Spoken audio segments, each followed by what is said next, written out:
Hey, everybody, what you're about to watch was one of my favorite dialogues that I've had on YouTube thus far. I emailed Paul VanderKlay and asked if I could put it out on my channel as well. I think what stood out is two things.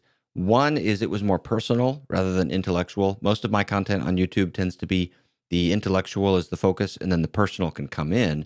This was just basically, we just talked about life, about YouTube, about our culture. It ended on a really wonderful note as well. And the second reason that it was kind of fun is we just took our time. It was more leisurely, and so we didn't feel. Usually, I'm actually, if you notice this, I'm actually pretty driven. I try to not to waste people's time and just keep it on point. But sometimes it's also nice to just take your time and just work through things. So hopefully you'll enjoy this as much as I did.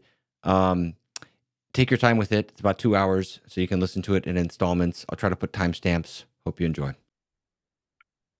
Hi, this is Paul, and the other guy with me today. Many of you will need no introduction. Some of you have no idea who he is, and so today we'll address both sides of that equation. This is Gavin Ortlund, and he has a YouTube channel.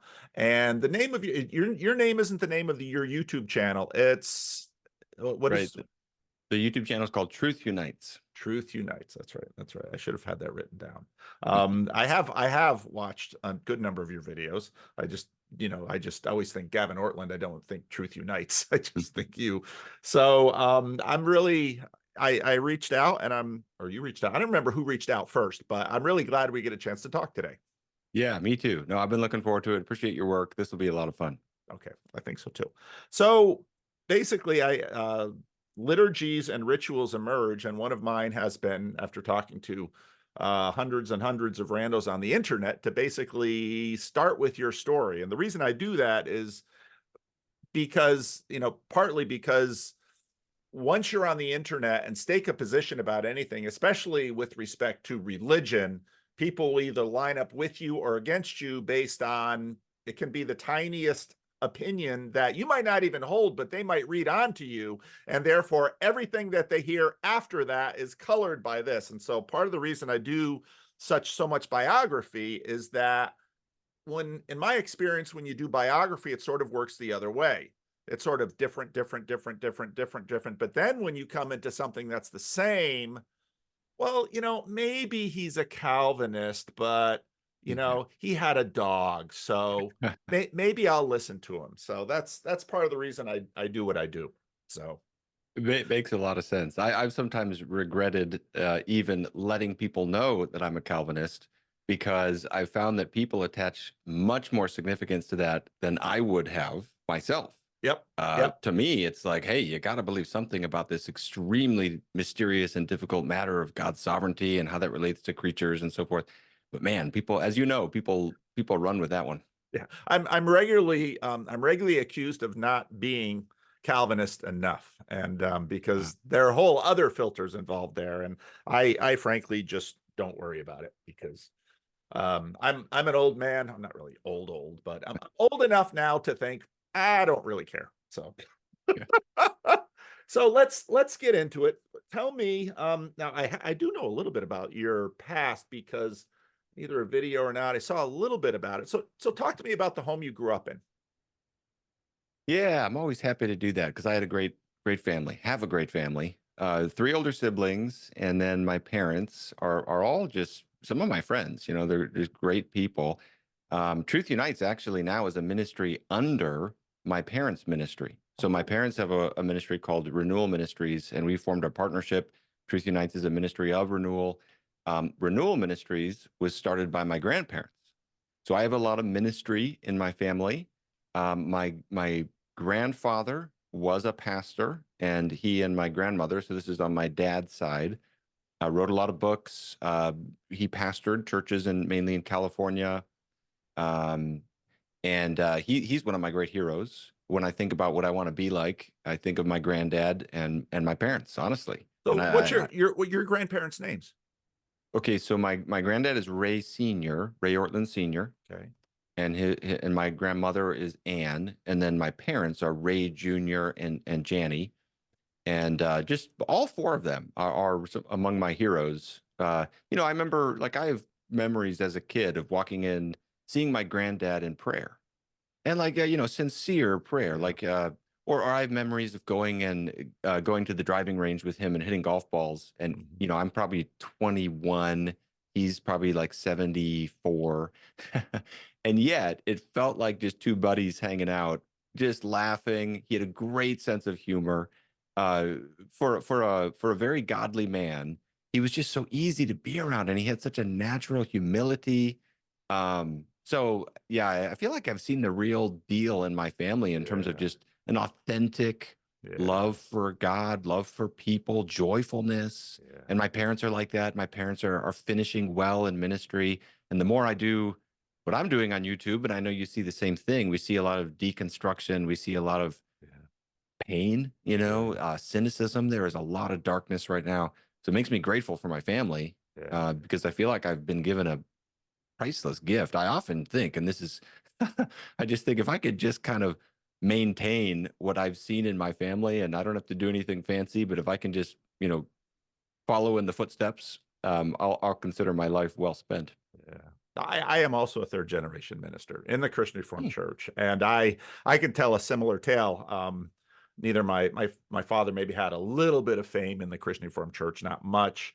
My grandfather didn't really have any, but the Christian Reformed Church is such a small thing that it's sort of like an extended family, so people know each other. And I Mhm. too can just point to grandparents on both sides who are were all men and women you could look up to, and very much the case that homes of faith and Christian service and sacrifice and no, and I completely understand that.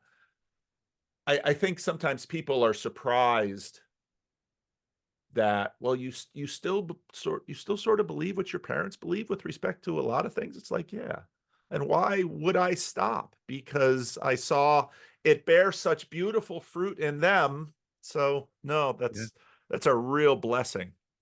Yeah. Oh, So talk to me about your grandfather's, and I realize there could be a good number of people out there that are familiar with him. I'm not. So talk to me a little bit about his ministry and then how that then worked into your father. yeah. He was a pastor for many years, and then later in his life, I think he was pastoring Lake Avenue Church in Pasadena, California, when he began to have a little bit of a broader influence, I guess, later in life. And I think it may have been his first book called Lord Make My Life a Miracle, which I love. He wrote devotional books. He didn't write Hmm. academic books. So this is just a book about wanting to see the genuine power of God in your life. And it's a wonderful, just devotional read. And then he was involved in radio ministry. People may have heard of Haven of Rest, and then it was shortened to just Haven. And he would speak on the radio. He wrote other books. Um, and then, of course, my parents have been in ministry. Here's the weird thing too: is I have several uncles who are pastors, and both of my older siblings. So I have three older siblings, and two older brothers and one older sister. And both of my older brothers are in some form of ministry. My oldest brother, Eric, is in London, teaches at an Anglican school. My older brother, Dane, is a Presbyterian minister. And then I have a sister named Krista, who's also just such an amazing person. I look up to and admire for her godliness. So it is actually kind of a weird thing in the sense of I had to work through my own sense of calling Yeah. and this deep insecurity, to be honest, of Huh. am I just doing this because it's what I have seen? And Yeah. that took me like 6 years. And I Yeah. still sometimes have to work through it, but it took me a long time to kind of work through that just because I was nervous. Like, is this really from the Lord, or is this just Yeah. something that, and I finally just realized though, and it kind of freed me that my family is not a reason to go into ministry, but it's also not a reason not to go. Yeah. Um, Yeah. so when I was in college, in the Southeast, I went to University of Georgia, and I was kind of involved in PCA circles, so Presbyterian Church in America, and had a really great experience in the PCA. Always will be grateful for that denomination. Learned a ton, just met some really godly people, went to a Presbyterian seminary. So when I was in that context, I was kind of working, I was doing youth ministry at two different Presbyterian churches in Georgia. One was in Tennessee, just over the border, one in Georgia. During my college years doing youth ministry, loving it, just feeling this. magnet in my heart toward this happy thought. I remember the verse in Matthew where Jesus speaks about being fishers of men.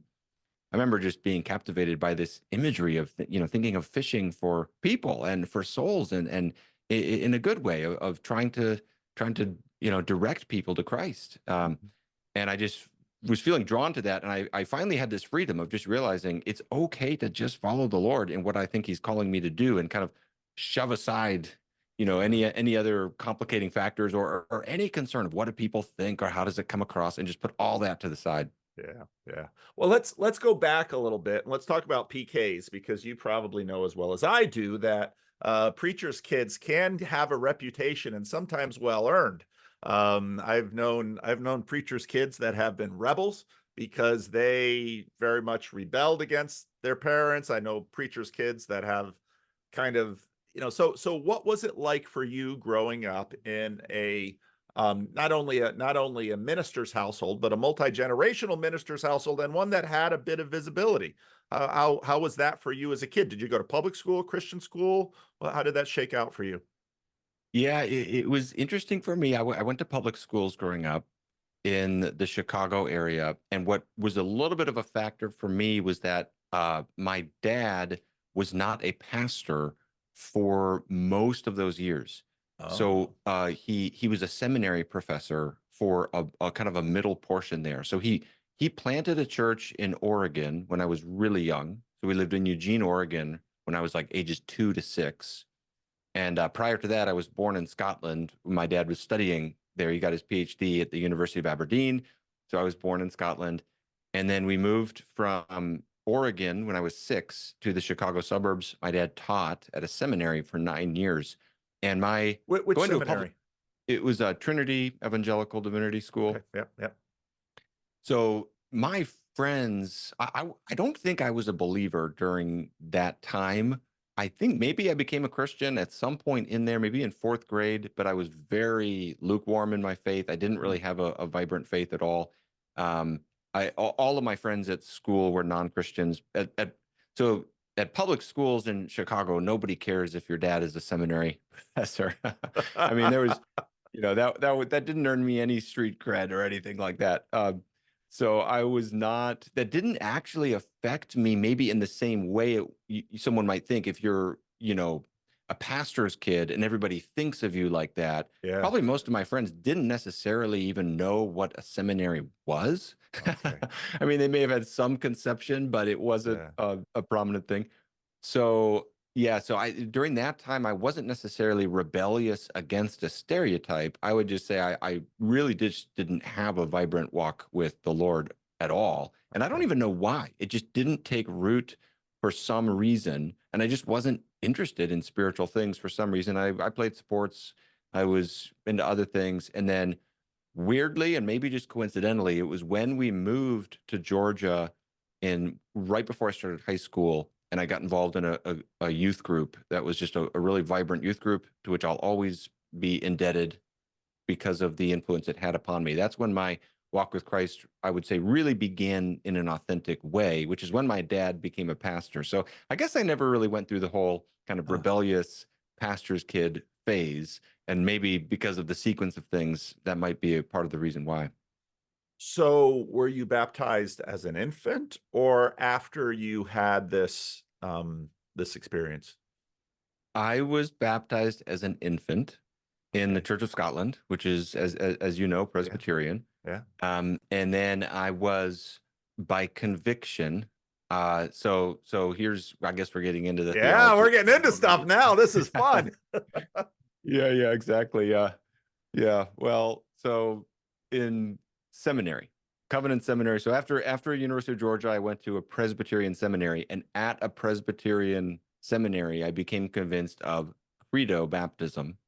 And so at our local church there, which technically was a Southern Baptist church, although it didn't have the word Baptist in the title, I was baptized by immersion on the theology that the first baptism was not a valid expression of baptism. That was never a big deal emotionally in the sense of, I talked it through with my dad. He actually sent me, he had been the one who baptized me as an infant. He actually sent me a written testimony of Spurgeon for when Spurgeon made the decision to do that.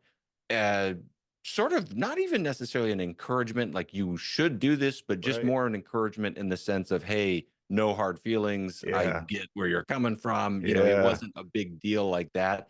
And even to this day, I still wrestle with the question of what counts as a valid baptism. And I can definitely put myself in the other shoes and Yeah. see that issue the other way.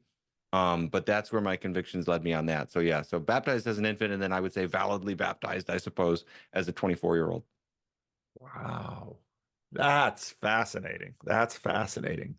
Thank you for sharing it because I mean, some people might say, well, what does it matter when he got baptized? But no, this is obviously a very sensitive issue in many communities. So that's very interesting.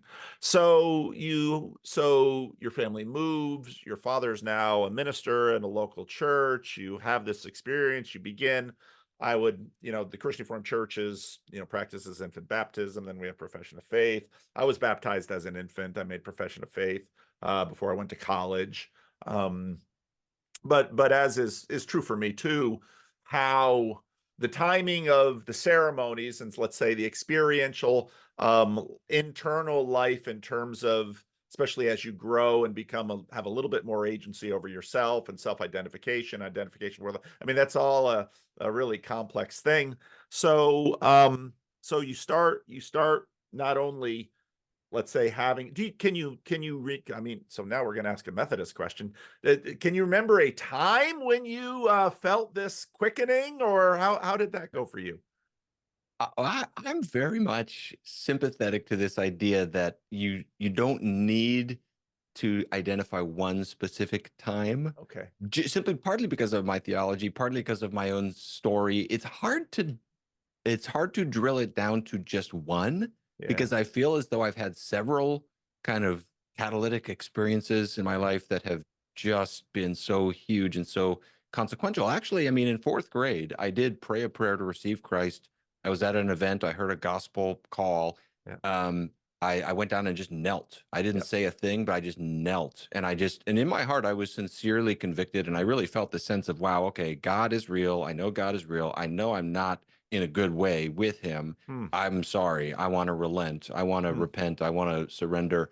And I felt that, and that was sincere. And so, that's why I sometimes think maybe I became a believer there, but then I kind Hmm. of bumped along for a while without, at least to my self-awareness, having a real vibrant walk with Christ in any discernible way. I Yeah. mean, I wasn't hugely rebellious either, but it just Yeah. wasn't a huge thing in my life. And then something just took root in ninth grade.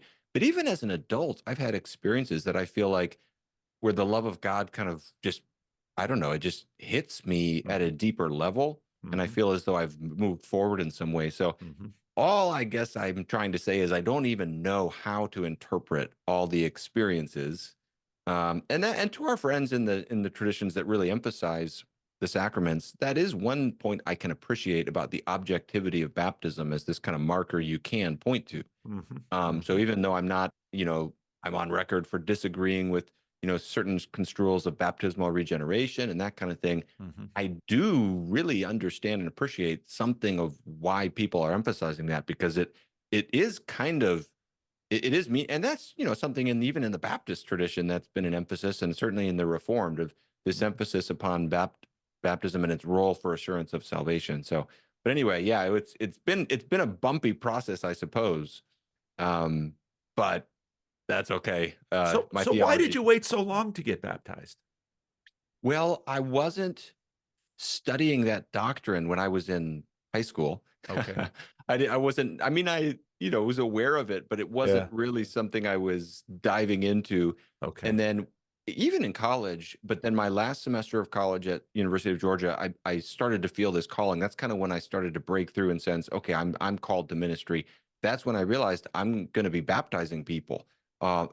Potentially, if the Lord confirms and guides and provides, I'm going to be an ordained minister. So I really need to figure this out because I'd always been sort of on the fence on it.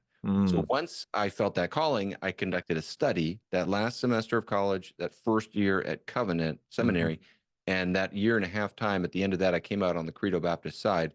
But I'm kind of an interesting Credo Baptist in that I'm not I'm a little bit more I'm closer to the Pedo Baptists than a lot of capital B That's Baptists. because we got you in early.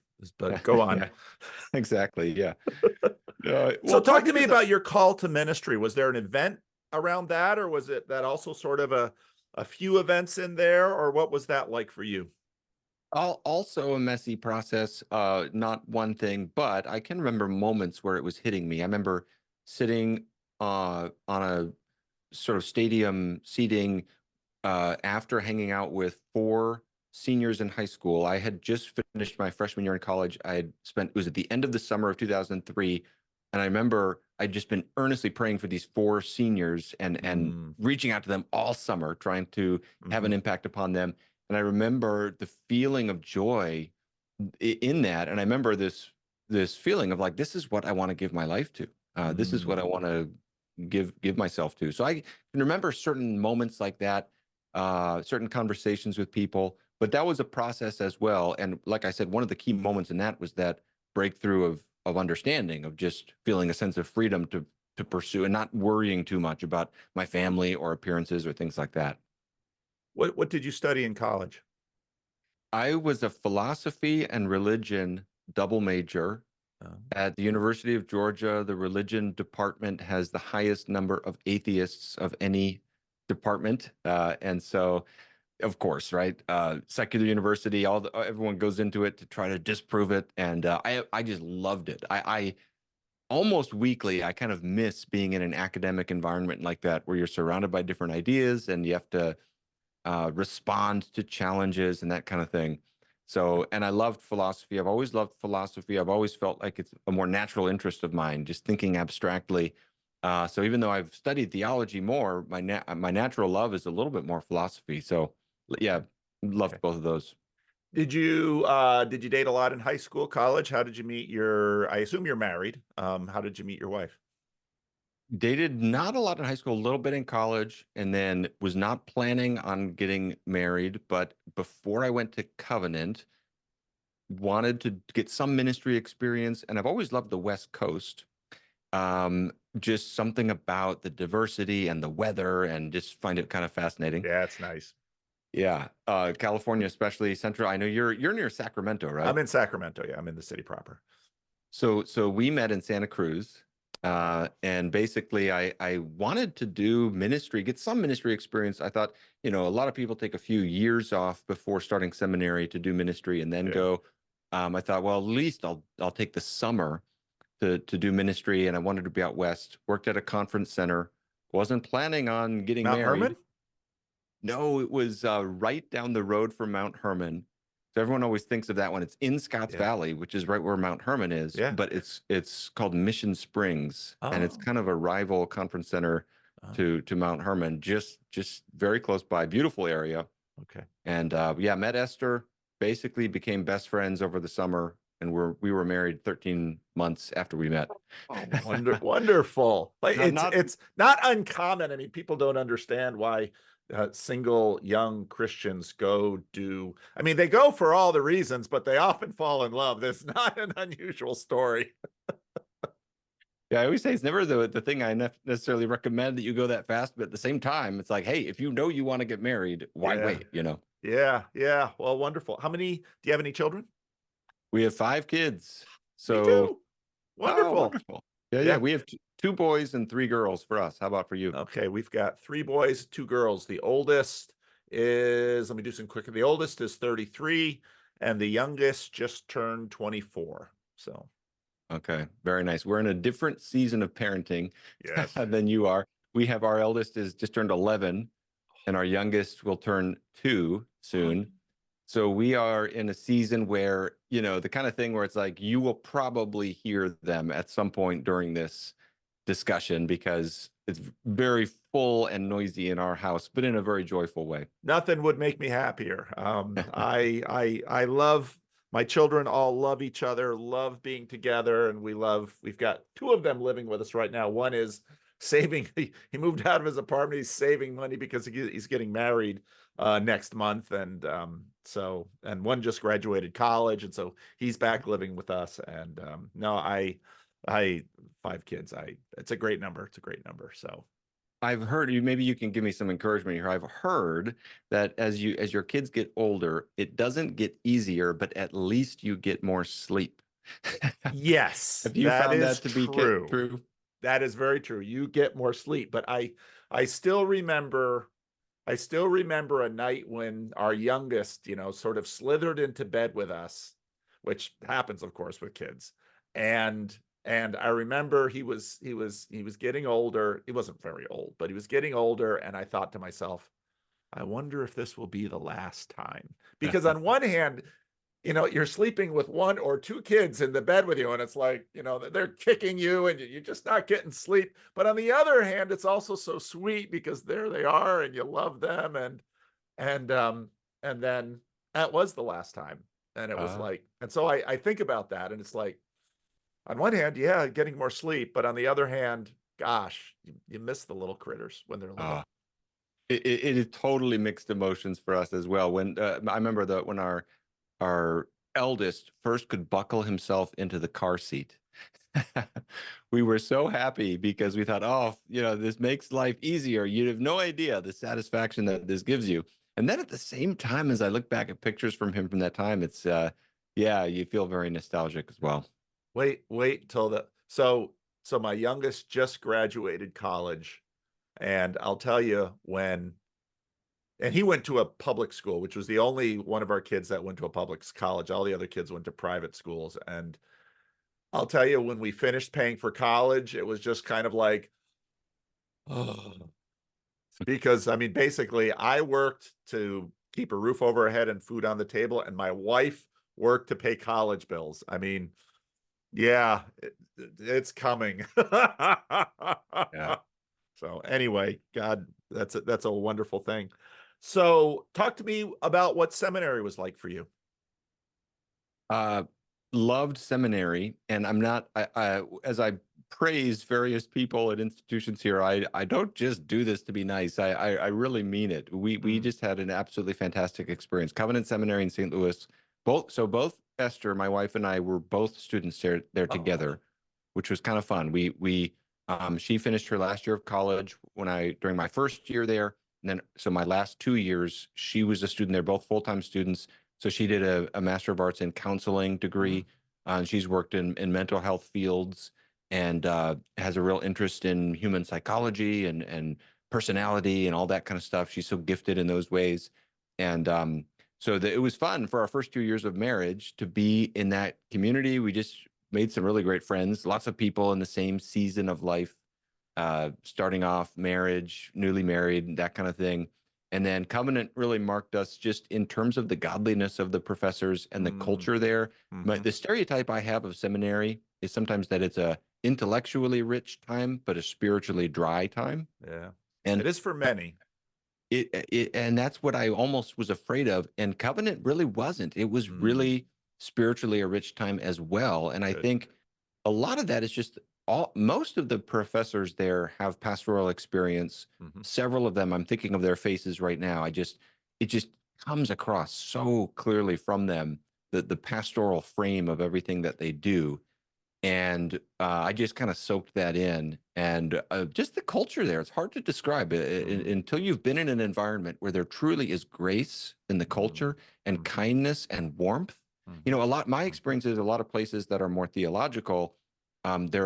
They're not as warm, Yeah. uh, and Covenant just had a warmth to it. And I've always said, Esther and I have always said, we've always felt like we're dissatisfied if ministry feels like anything less than that. It's got to be both. Mm. It's got to be love and warmth and kindness and kind of humaneness as well as theology.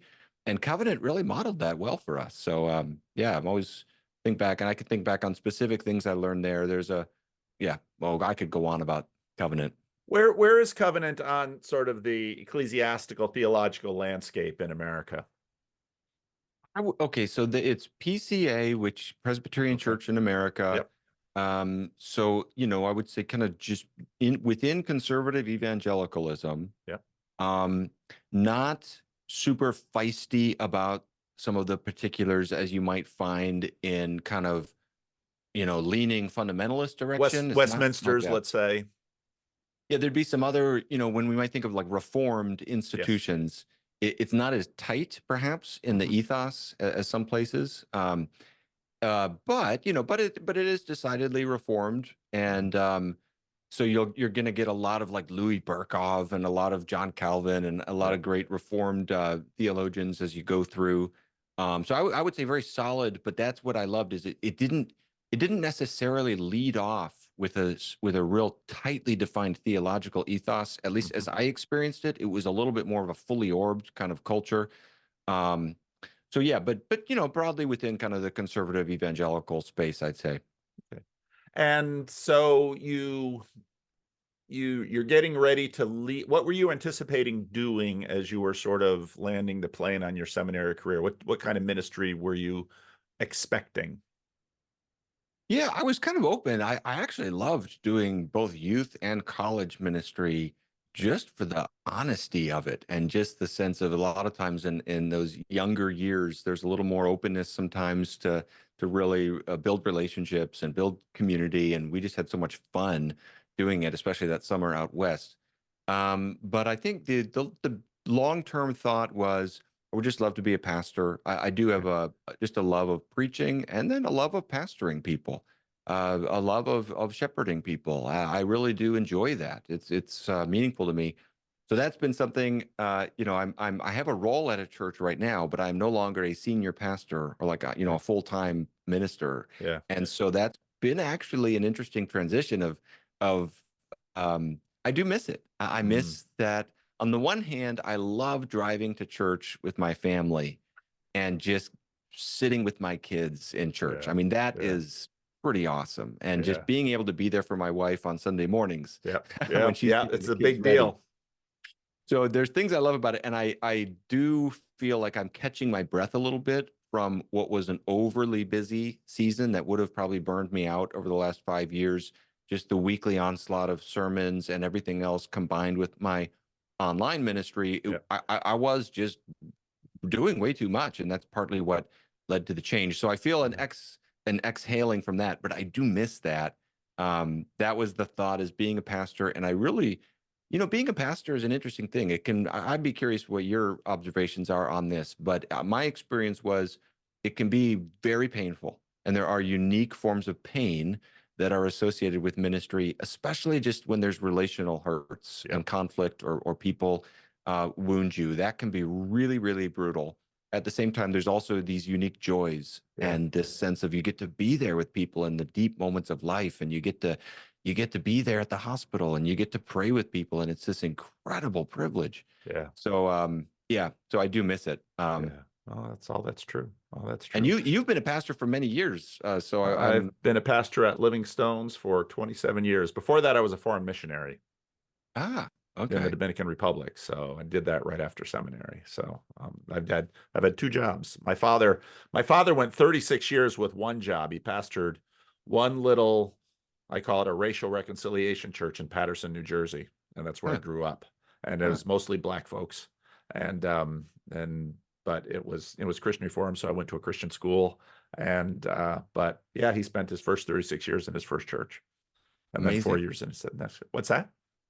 Well, I said amazing, Yeah, I was would just if I could ask you this because I yeah, think it's honorable whenever someone. I mean, of course, as you know, the norm is no longer, and I guess never was, to be long term. yeah. Certainly at one church, but even just in ministry, what has enabled you to remain in ministry for so long?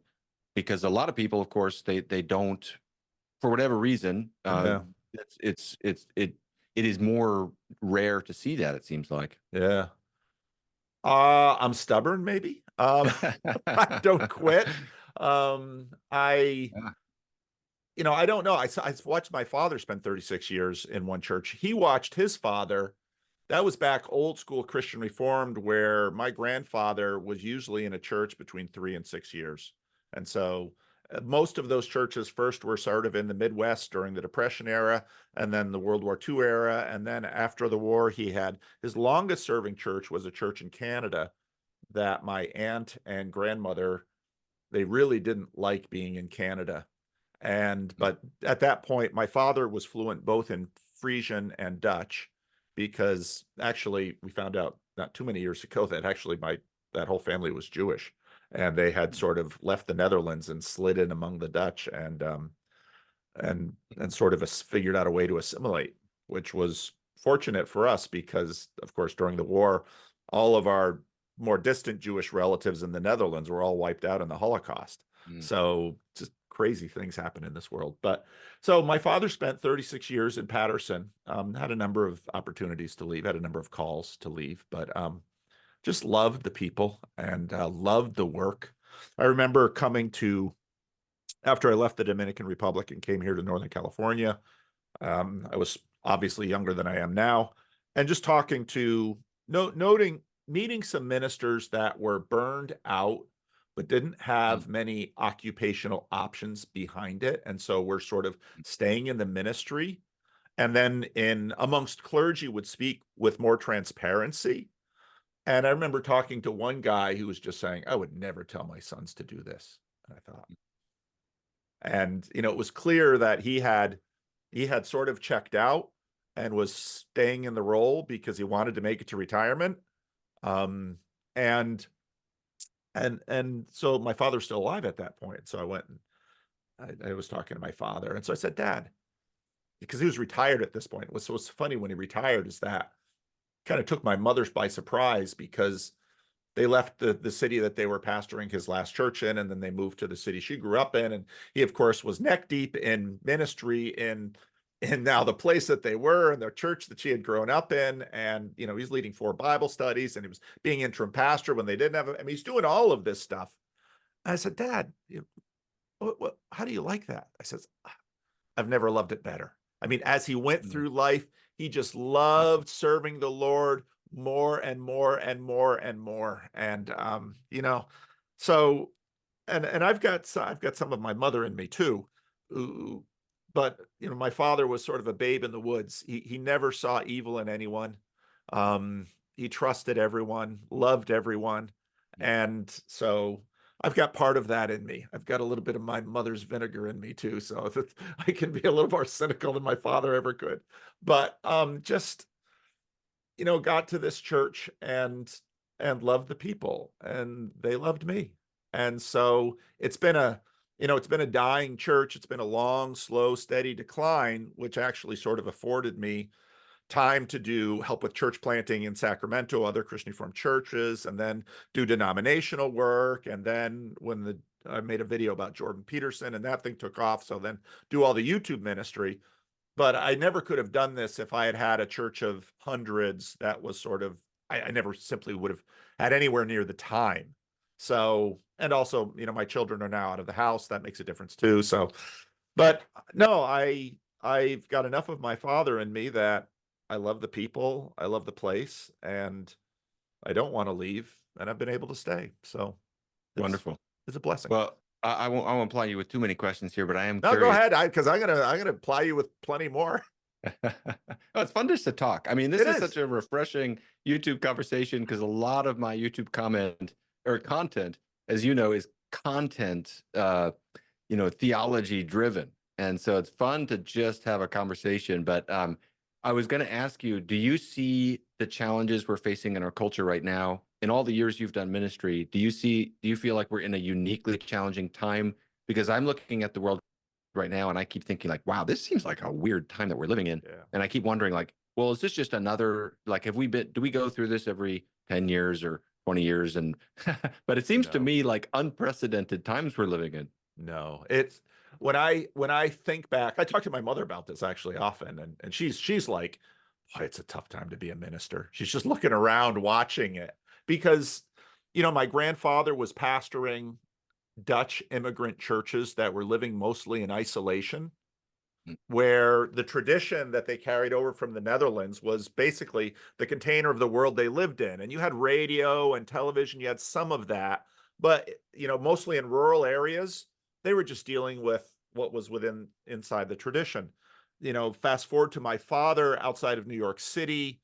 Obviously, the great events in America in terms of racial reconciliation, all of these things were churning in the church. My father's church did a lot of, when heroin sort of came through Patterson, my father's ministry and church did a lot of work with heroin addicts. I mean, I grew up going to church as a kid with all of these guys who were trying to get off heroin, which is an interesting thing. Looking back on it now as a kid, they were just, they were just Corky and Holmes and all these other guys that were just, and but still at that point, the sort of the alignment, the change that happens after the Cold War, where you see the rise of new atheism, because there's always skepticism about, say, conservative Christians, and they're not really getting the history and that stuff right, and the fundamentalist modernist tensions. But then when you get to after the Cold War ends, and before, let's say, conservative Christians, according to, let's say, the mainline, were perhaps wrong on facts and a little anti-intellectual, but for the most part, the moralities lined up. After the Cold War, that all collapses, and you have the new atheist attack against Christians. And serious Christians aren't just, let's say, prudish. Now they're immoral. Mm-hmm. And of course, that doesn't happen uniformly across the country. But in a place like Northern California, even the changes from when we were doing church planting in Sacramento in the late 90s and aughts, you could still go into a suburban area and sort of still work what had been predominantly the post-war method, which Tim Keller talked about in terms of activating sort of sleeper Christians. Now, I mean, even just church planting in a city like Sacramento is, we approach it in a totally different way, because I think Aaron Wren pretty much nails it. We are very much in a negative environment. And yeah, to be fair to Tim Keller, I know the New York City area because that's where I grew up. And yes, you very much had a negative space there too. But overall, the mass of the country has moved negative in some significant ways, which is much more like, that have been to England a couple of times, what they face there. So it's a lot harder now than it was in some ways. Evangelism has to be a real turn for a lot of people. They are first assuming churches are places of corruption and bigotry, and the kinds of churches that you and I are used to being in. These kinds of churches are that way, and now they're going to join. Now they're going to join this bigoted organization, which requires a much steeper turn. And, the argument for the main line is that, well, you don't have to give up your evolved sexual ethics if you join the main line. But it's like, yeah, but that doesn't mean the main line is thriving in most places. So that's the way I see it, basically. Yeah. No, yeah, I think about this a lot and feel very sobered, and just a desire to encourage pastors, because, and there's all these cultural dynamics you're talking about are on the table, but then also the way technology affects us. Even just preaching is hard because everyone's attention span seems like it's shorter, probably thanks to YouTube videos among other things. But Yeah. everything right now, it's a unique time. So I often try to do whatever I can to encourage pastors, like, just don't give up. And don't think you're crazy or it's you if it feels hard right now, because it's kind of everywhere. Yeah. Although, my father's ministry was hard too, but it was just hard for different reasons. Among African Americans, there was still the church. I mean, Easter Sunday, we would have attendance like we never have any other, and people would come dressed to the nines. It was all that culture from the South, and the Black church sort of, would walk through our doors in Patterson. But that has changed in the African American community too. So no, it is a different time. And well, when we get into talking about ministry on YouTube, I'm sure we'll talk about that. So what did you do after seminary? So after seminary, I did one pastoral internship at a church in Washington, D.C., Capitol Hill Baptist Church. And we were there for about 1 year. And then we moved to California, and I served as a youth pastor at a church for a few years. And then I became an associate pastor at that church for a few years. And that's when I did my PhD at Fuller. Okay. And then I'll just finish off the narrative here for clarity.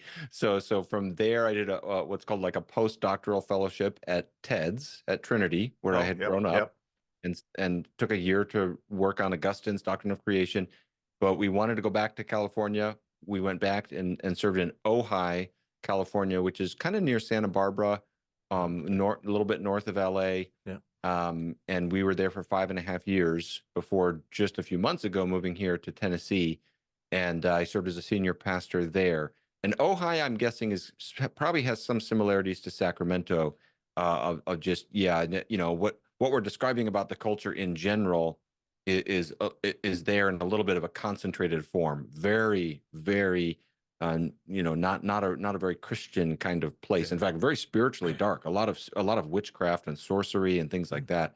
But some great people there as well. Some Yeah. great churches. But it's just a smaller percentage of the population.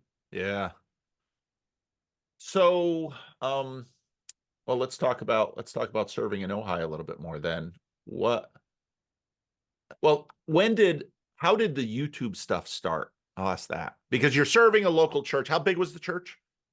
Small church, maybe 100 people, Okay, around that, right okay. around there. Okay, small church, about 100 people. You obviously had a bent towards philosophy. What did you do your PhD at Fuller in? The PhD was in basically historical theology. Okay, okay, okay. And who did you study with? Oliver Crisp was my doctoral supervisor, and then John Thompson, James Bradley, some of the other church history faculty I studied under a little bit as well. Okay, okay. And well, how did you like Fuller? I had a great experience at Fuller. When you do a PhD somewhere, especially when you're studying you're studying, and I was going through it full time while serving full time. And Yeah. so that And was one of having those, kids. we had our first two kids during that time. So that was one of those seasons. I remember it was like, when Wednesday morning is studying Latin vocab, and Wednesday night is playing dodgeball. This kind of like different things going on all at once. I loved Fuller. I got such a small slice of it Mm, because I did a lot of directed readings, and I had taken about 3 years off between my master's degree and the PhD. And so okay. I kind of knew exactly what I wanted to do. And Hmm. so I just kind of dove in, and I was very independent. So I didn't necessarily feel like I got a huge sampling of Fuller in terms of even just different faculty outside my department and that kind of thing. But it was great because it gave me a lot of freedom. I mean, a lot of my time was spent studying the languages. Fuller's super, they have what I prefer, which is the kind of old school model on languages of you have to have Greek and Hebrew as prereqs, Yep. and you have to do German, French, and Latin, and Wow.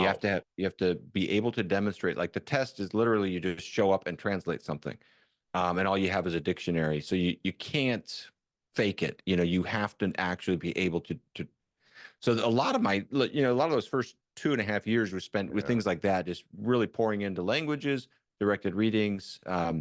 So yeah, I had a great experience. But I love academics. I'm a total nerd. Mm, So anything related to that, I actually find kind of fun.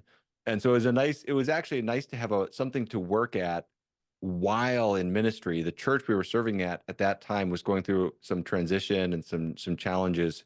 And so in some respects, it was kind of this healthy, almost a hobby or a project that mm, kind of kept me buoyed while serving in a context, like a different kind of challenge to throw myself into. yeah. Yeah, you must have been crazy busy. And That was, you must really love academics too. I mean, because yeah, yeah, I mean it's a fun mix, but you have to love the mix. totally. And when people ask me about, advice about getting a PhD, I often will say, you have to count the cost Yeah. because it really takes a toll psychologically and in terms of your time. It's not an easy. I mean, unless I guess PhDs nowadays, it seems like some of them are getting scaled back and they're Yeah. getting a little smaller. But, if you do like a robust program, it's a major, major life commitment. And Yeah. but I had it deep in my DNA. I just really wanted to do it. I couldn't, to me it was like I can't not do this because I just felt this deep longing that I want to become the best theologian I can be. Mm-hmm. That's a part of me. Mm-hmm. And so that was just a part of that season. I was just so grateful God opened up the door. I had thought that getting a PhD was an idol. Earlier than that, I had given up that dream and said, Mm-hmm. okay, this is an idol. This is something that's getting undue place in my life. I just need to serve in the local church. You don't need a PhD to do this. Yeah. And then I felt as though once I relinquished that, because I wanted to study at Princeton Seminary, I wanted to study Karl Barth. I had all these dreams. Mm. I had planned it all out, and then I felt like I needed to surrender that to the Lord. And so then I end up at this church 9 minutes down the road from Fuller, and I felt like the Lord gave me that back Mm. once I'd surrendered it. And so I was just grateful to have the chance to do it. Yeah. So what did you learn about yourself then pastoring a local church? Similar to you, I found pastoring, especially in Ojai, um, as I mentioned, the experience in our previous church was kind of up and down because the church was going through a lot. Mm-hmm. In Ojai, I found a congregation that, and I may even get emotional talking about this, but I found a congregation that actually really accepted me and loved me. Mm. Yeah. And they had had some bumps Yeah. prior to my arrival. Yeah. And so when I got there, I think they were just happy to have a pastor. Mm-hmm. So Mm-hmm. even me was okay, it's like, Well, you're pretty exceptional. I mean, you've done a lot of education and you obviously have a warmth about you and can talk to people. So I think they were pretty darn happy they got you, I suspect. So I go just on. felt, well, I felt spoiled in a sense, in Mm. that the people at our church were so exceptionally kind, Mm. and to the point of just embarrassing you with coming over to help. Oh, your dishwasher broke. I know exactly how to fix that. I can be there right now. This kind Wow. of thing, just like Yeah. very loving people. And there was a unified congregation. A Mm. lot of churches that you go to either are in decline or they're in conflict. Yep. And so actually, that's part of the challenge of pastoring is sometimes you don't know what you're walking into, You don't know what you're walking into. and it's hard to find a good fit. And then Yeah. culturally, sometimes the style of the pastor and the style of the church aren't a Yep. great fit. There's so Yeah. many things that can make it challenging. But I inherited this wonderful unified church that was stable and solid and loved Mm. preaching of the word. And so, to answer your question of what did I learn about myself, it was a deeply healing experience to just Mm. have a good pastoral experience. Mm. Because I've seen so much church trauma in my life. I've seen so many church splits. I've seen so many wounded sheep bleeding, Yeah. as they leave the church. I've seen so much of that. So just to Yeah. have an experience where I genuinely love the people, they genuinely love me.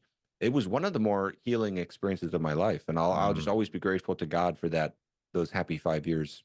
That's great. Okay, so on to YouTube. How on earth did you wind up in this very strange space? How did that happen? You're in a wonderful church. You're starting your family. You finished your studies. Everything's going good, and then almost sounds like a cautionary tale. Let's hope not, but YouTube's a weird thing. Yeah. Oh yeah. Yeah. Yeah. It'll be fun to talk with you about YouTube, and I will want to hear a lot of your thoughts on it because I am finding it fascinating, really fun, and really interesting, really complicated and challenging. Challenging to steward it well. I am learning every day. I mean, I'll put out a video and then 1 week later I'll be like, oh, is it uh um and it's so it's interesting. But yeah, I started YouTube on a whim. So let's see, sometime in 2020, the pandemic hits. Right. And I find that my experience in 2020 was like, all of a sudden everything gets really busy as you're kind of adjusting and shutting things down. By the time you get into like May, everything is kind of dry and slow. And I'm like, okay, I need a new hobby. I need something to work at. And I was watching other YouTube. I like watching YouTube. I like watching debates. I've always loved watching like William Lane Craig. He's debating one of the new atheist type persons. I'll just watch them over and over. I just think they're so interesting. And so I was watching Capturing Christianity and Pints with Aquinas and other Christian YouTube channels, watching their debates, just finding it enjoyable. And over that summer, I just completely on a whim, not knowing anything about videography, I all I know about cameras is that you point them and click. I don't know anything, like absolutely have no technical expertise at all. But I just thought, what a cool opportunity, what a cool medium to try to engage with people. And I was finishing a book on the existence of God, why God makes sense in a world that doesn't. I finished writing that right around that same time period, right around summer 2020. And so August of that year, I launched Truth Unites thinking this will just be a cool side thing as just another extension of, this is a way I can maybe somebody who would never come to my church, they would never honestly even read my book, but they may well click on a YouTube video, and they actually are, and there actually is amazing amount of high level content on YouTube. I mean, it's there's actually it's not all watered down. There's some deep stuff Yeah. on YouTube, and I was thinking this could be a cool opportunity to engage with people. Started doing it. I just found it fun. I just found it fun. The community of people, like us getting to interact with you, this is cool. It's like what an honor to get to know these different people. And then the particular way of engaging, it's so different from Twitter, where it is more personal. Of course, social media always has some downsides, but it is more personal than other forms of social media. And yeah, so I just found it fun. And then, you know how it is. And this is, one video leads to another. You start responding to things, you start interacting, and then, the big thing for me has been what I thought it would be is basically apologetics and just general theology.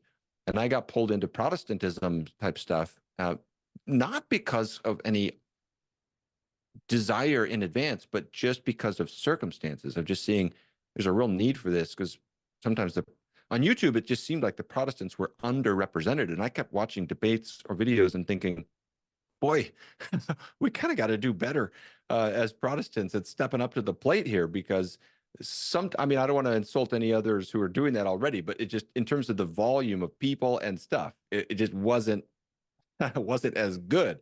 And so I was feeling like, okay, so then I started getting into that stuff to my own surprise. And and that's a focus of mine, but it is not the sum and total of Truth Unites. I really want it to be a broader thing. And I'm trying to do a lot more engagement with atheism, slavery in the Bible, conquest of Canaan. That's all the kind of stuff I'm researching. I got books right here, kind of working on that stuff these days. Okay.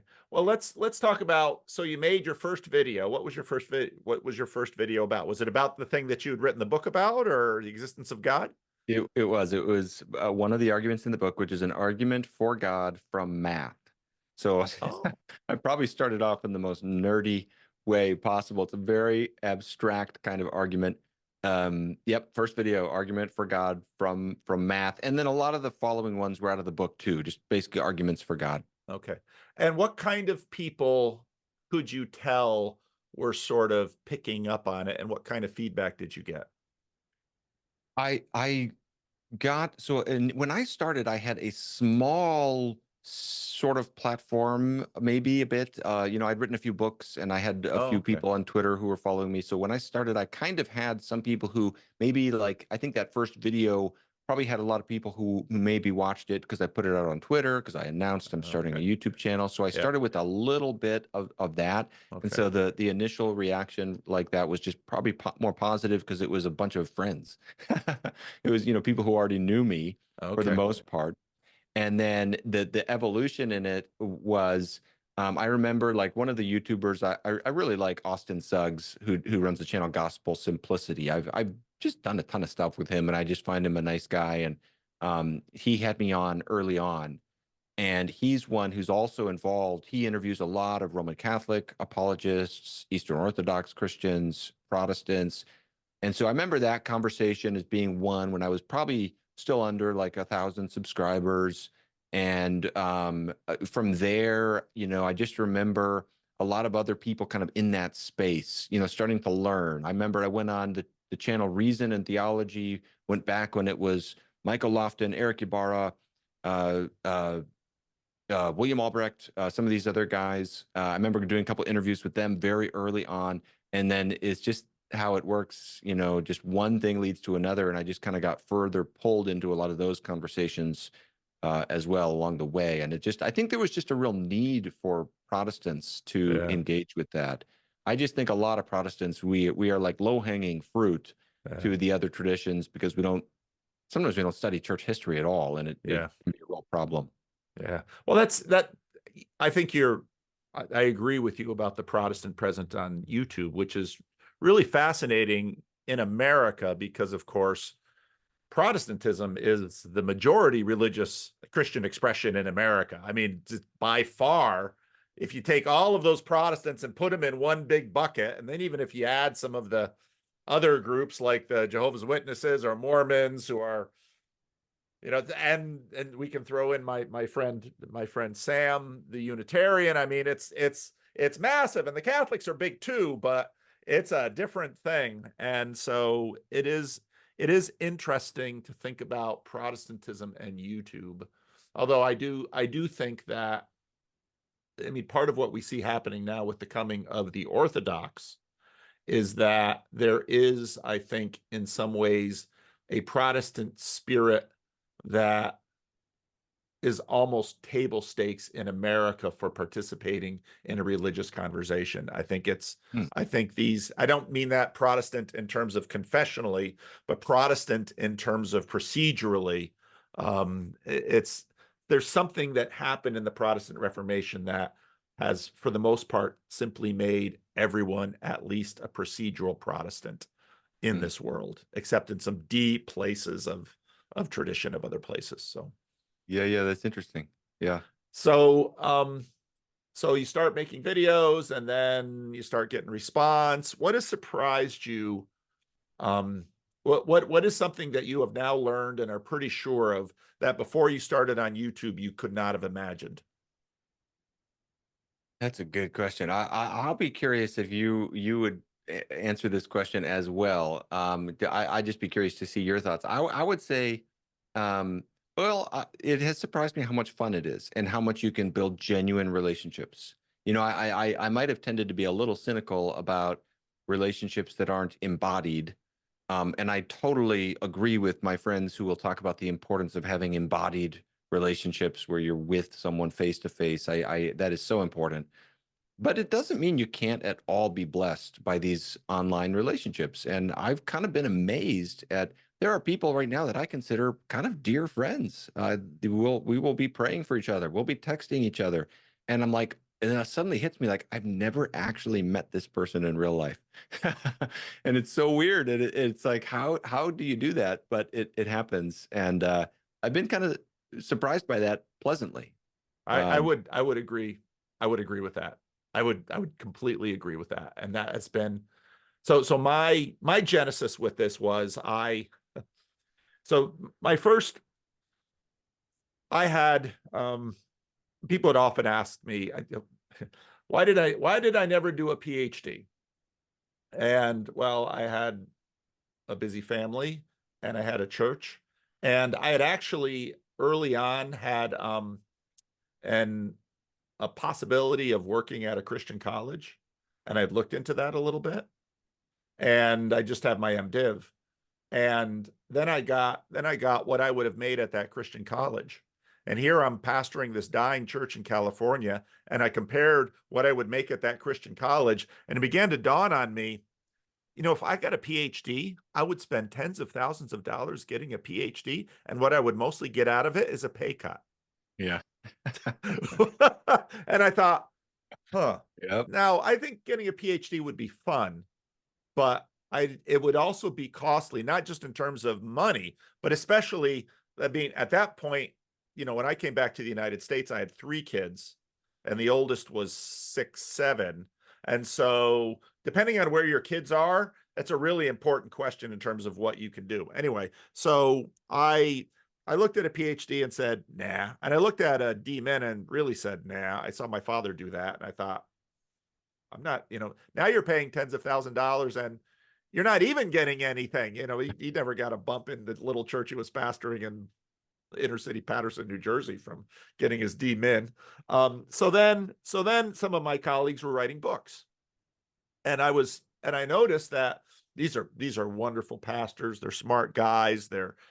And I began to notice, well, number one, most of their books are sort of fleshing out the sermons that they're preaching. Most of the people who buy their books are members of their church, their family, friends, and colleagues. And I wondered, how many of these books are really getting read? And what impact are these books having? So then I thought, and one of my friends said, if I had to actually total up the amount of time that I spent writing that book, what I got from that book was well under minimum wage. So I thought, I don't know. If I wrote a book, my mom would read it. The people of my church would buy it, but I don't know if it would make a big difference. So then I wasn't a big YouTube watcher, but I thought, people watch TV. I mean, people really watch TV. And so I thought, so that actually made a couple little videos. I've been blogging about the denomination and doing sermon prep on my blog, and I played with that, but a few hundred people followed it, but not a lot. And I had in about 2006, I was in a place where I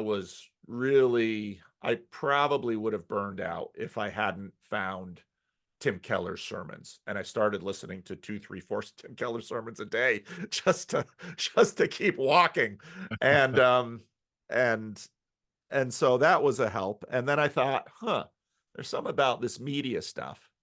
And then so I made a couple little videos just kind of playing around with things.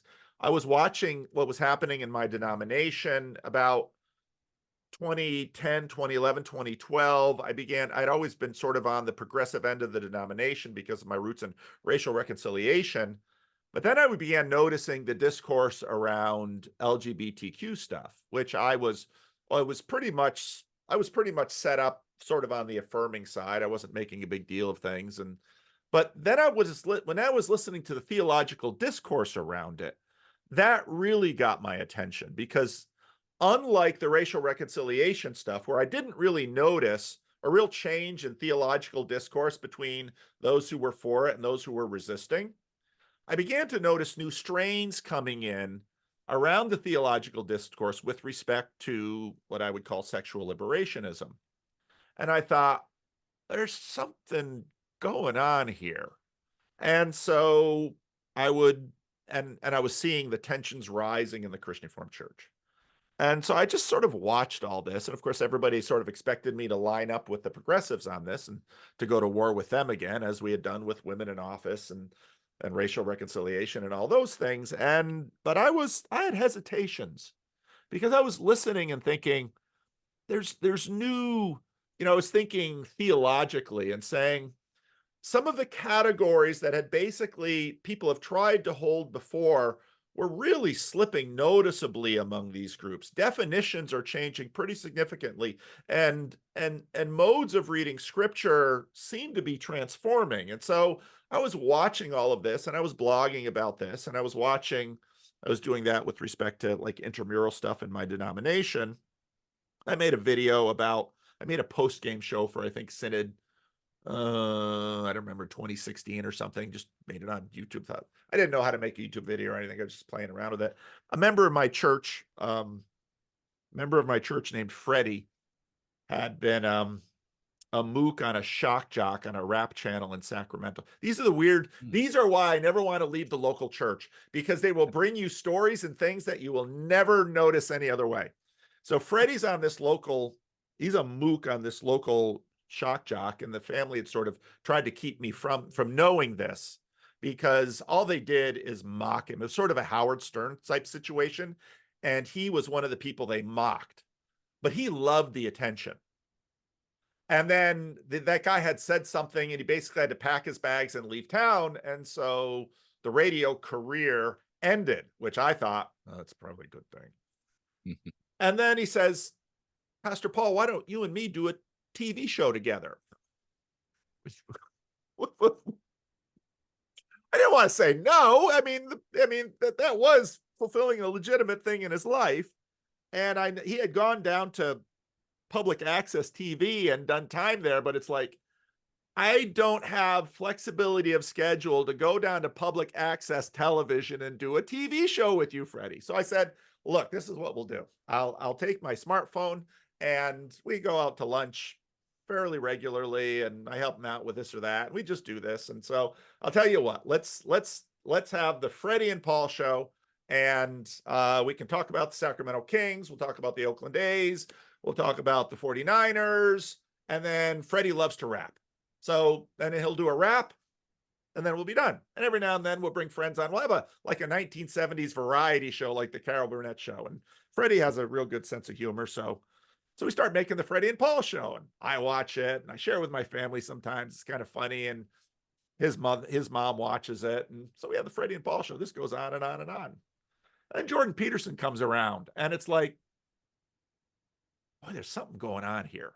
And I notice things in comment sections. And one comment in particular, someone said in a Reddit post, I used to listen to a lot of Tim Keller sermons, and then I found Jordan Peterson, and I'm listening to him.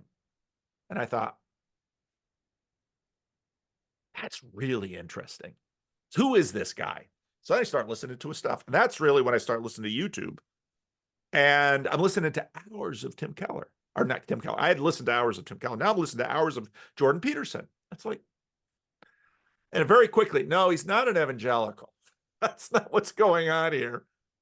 What is going on here? And I want to talk to my colleagues about this. And it's like, some of them were watching, but some of them were telling me, like, I was watching too much Jordan Peterson, so I stopped. I thought, well, that's interesting too.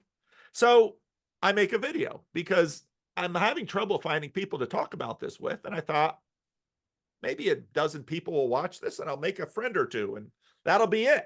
I didn't understand anything. And so I make this video. And of course, the Freddie and Paul show usually had, 10 or 15 views on the Freddie and Paul show. And I make this video about Jordan Peterson, and I wake up the next day. I thought, well, I should see what happened with that thing. And about 300 or 400 people watched it. It's like, oh, that's interesting. Yeah. And then, then I have a few dozen new subscribers. And then the next day, 800 people watched it. It's like, and then I have a couple hundred subscribers. And there was a bunch of messy. I didn't know how to do audio or anything. So then I made another video. That one really took off. And then I'm reading the comments, and that's interesting. But then I start getting emails, and everybody wants to talk to me. And it's like, what do I do? I can't say no to these people. Yeah. And most of them are atheists, seekers, people with complicated stories, and they all want to talk to me. So I start talking to them. I start talking to as many as I can. And of course, the church, a little church like this, it's up and down. I get a fair amount of flexibility. I start talking to dozens of these people, mostly young men. Mm. And so that's how this, and then I thought, well, I'll keep making videos. What am I going to make videos about? I'm going to make videos about whatever I'm thinking about. So I just make more videos. I don't care how many people watch them, really. And people keep watching them, and people keep commenting, and more people keep writing. And I'm having all these conversations with people, and I realize it's getting repetitive for me. I'm saying the same thing to multiple people. And, it'd be nicer if I could so to one guy, I said, could I just share this? Well, first they're asking me, they're saying, well, did you say this or this or this? It's like, I don't remember what I said.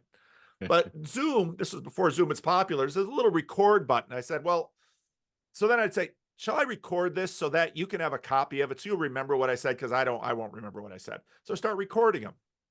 And then one guy says, why don't I just share it on my channel? He says, sure. So I share it on my channel. And then everybody who's been watching me and having questions and having conversations is like, oh, you can do that.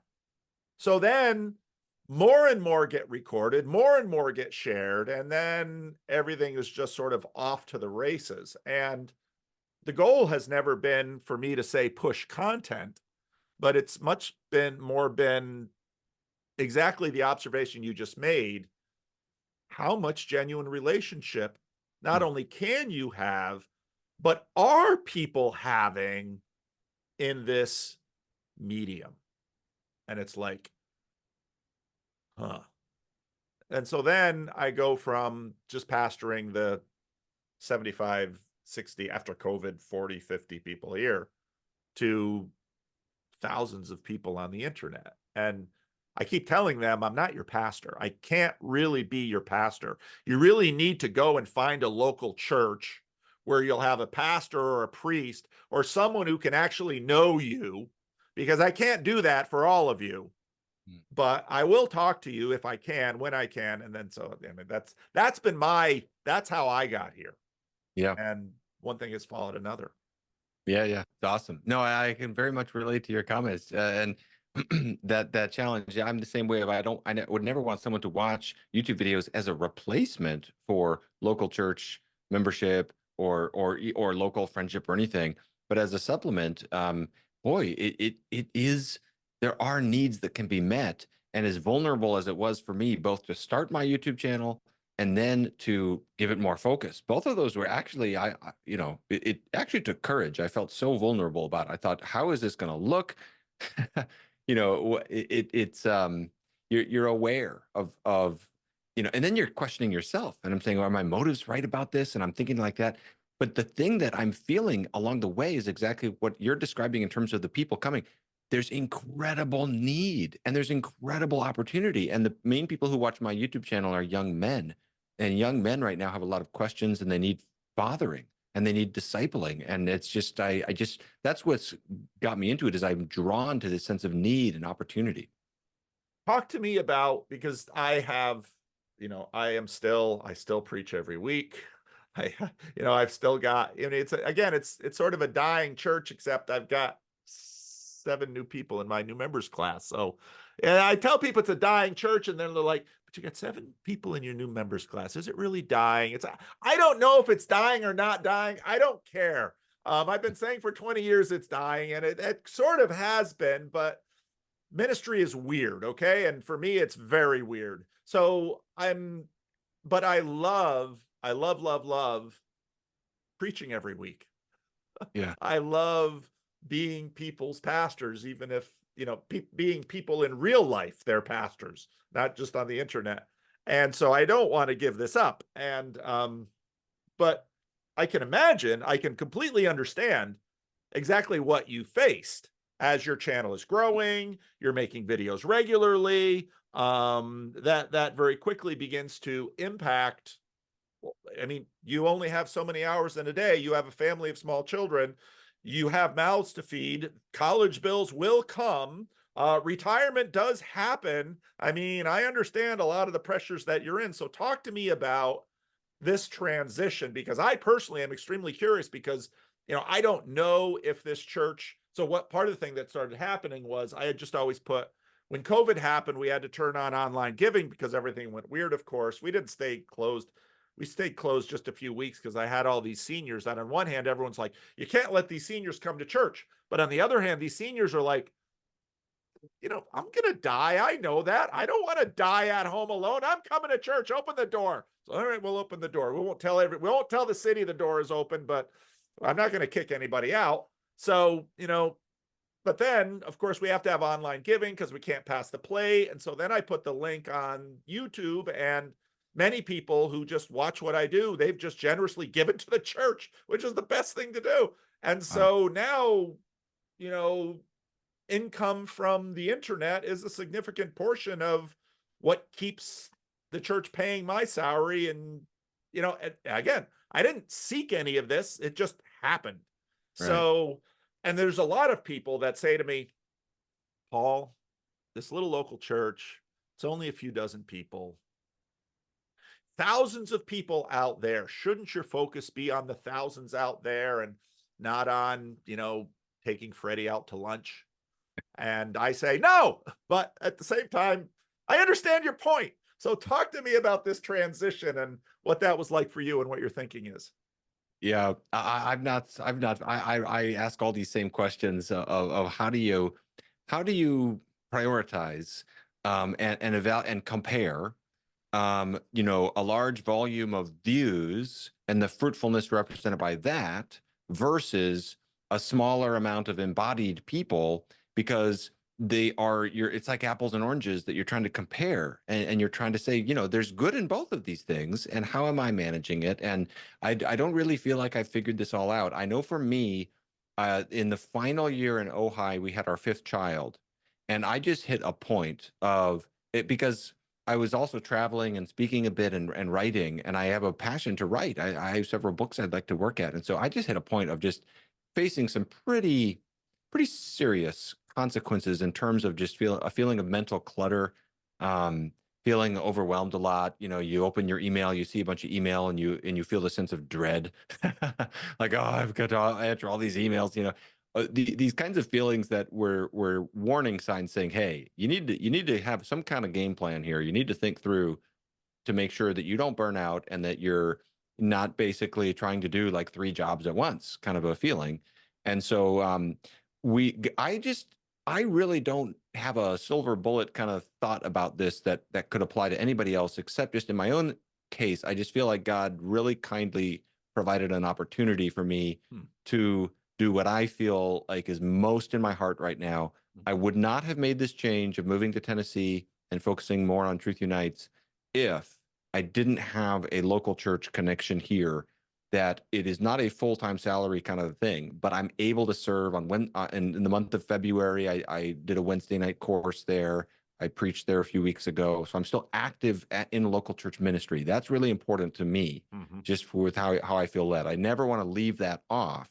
But I also really like the thought of just being a little bit more of a support person and trying to encourage our pastors and other leaders, trying to be a kind of like a, hey, let me grab an oar and row alongside you and be a blessing, and serve and see if I can pick up some needs and meet some needs, without being the guy. I actually kind of like that. I don't need to be the guy, but I like being able to be active and support.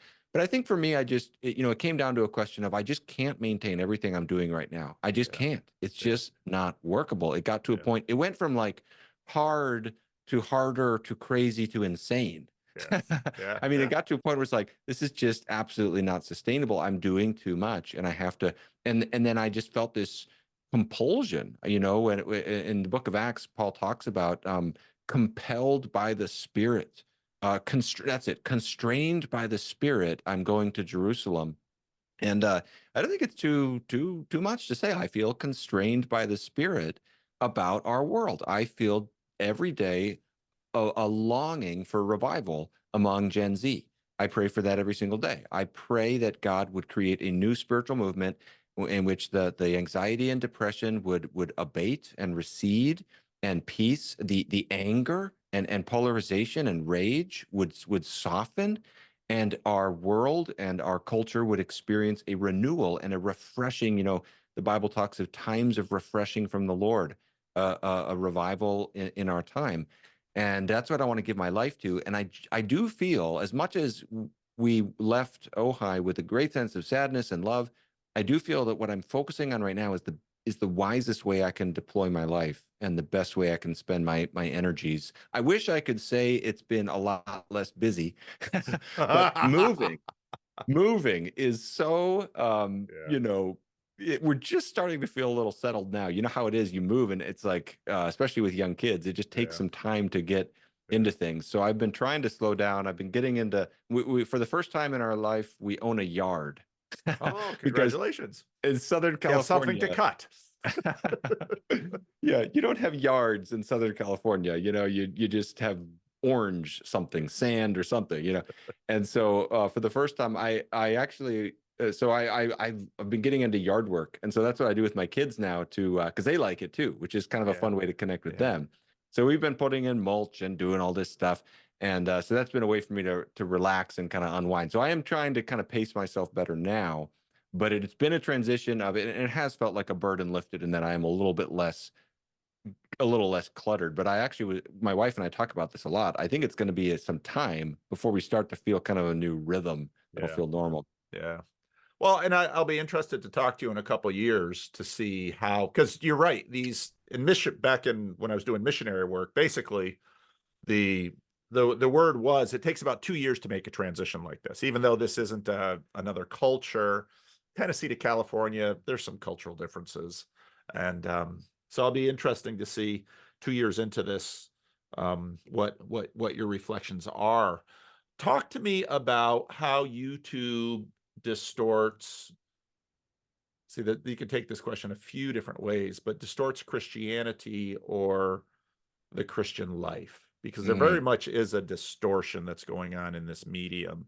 You cannot have a medium like this, which again, I like you was surprised just how much you could do with it. But I'm also very conscious of the distortion.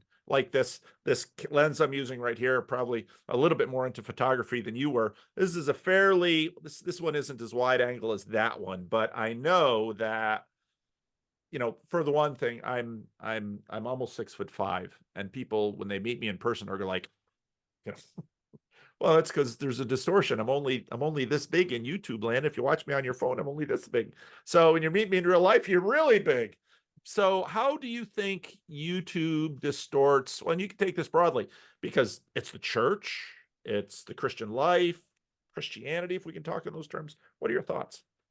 I'll be curious your thoughts on this too. I think the one thing is the extremes are always more visible. So, you know, we talked earlier about Calvinism and how people find great significance in me being a Calvinist. I'll be doing a talk on some topic that's, from my vantage point, not really related to Calvinism very much.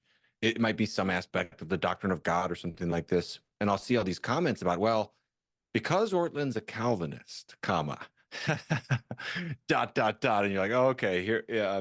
And it's like, this is a big deal for them. But then I slow down and I realize I totally get it, because what they have seen represented by that label is more extreme than what I have experienced as represented by that label. And I completely understand where they're coming from in reacting like that. And that's just one example where it seems like everything is more combative, everything is more extreme. I think this especially happens on Twitter more than YouTube, because Twitter tends to, or I guess X we now call it, it tends to reward the outrage and it tends to reward snark.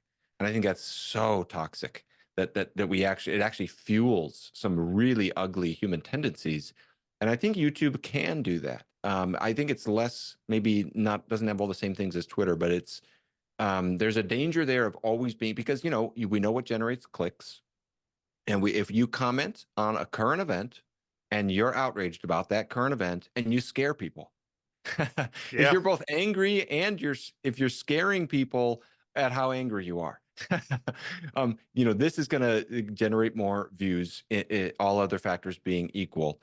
And that's dangerous and it distorts things. And it's, you know, the broader thing here is that actually a lot of things about the world are better now than they were 20 years ago. But the news and everything that comes at us makes us feel like the sky is always falling. And so that's a huge danger. And you know, earlier we mentioned how I wrestle with this. I regularly wrestle with, how do I both kind of navigate in this space and be mindful of best practices, and yet not succumb to the bad aspects of those best practices. And that's a tension. You know, on the one hand, it's okay to comment on current events, and it's okay sometimes to speak with more force when appropriate. And there are these theological differences we have to work through. And you know, so like with apologetics, there's some downsides to apologetics. At the same time, you know, I see people having anxiety about, oh, the church fathers, a lot of them are citing these deuterocanonical books as scripture. What do I do? Or, oh, the Bible has these verses about slavery that are harder than I thought they were, you know? And so you want to give resources to people to help them and give a defense, but at the same time, you don't want to succumb to all the negative things that can sometimes characterize apologetics. And so those are the kinds of tensions I regularly wrestle with. Yeah. No, I think that's very true. I think, and it's very well said too. I think part of it is that there's one of the things that I noted in even before I got into ministry, but noted in seminary and then continued to see confirmed in the world, is that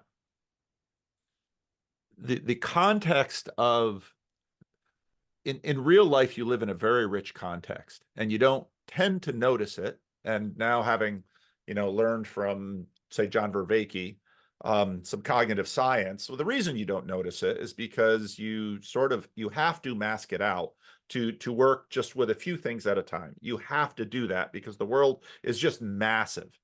And what we do when we get into a context, not dissimilar to when you first learn to drive a car, there's so many things to pay attention to.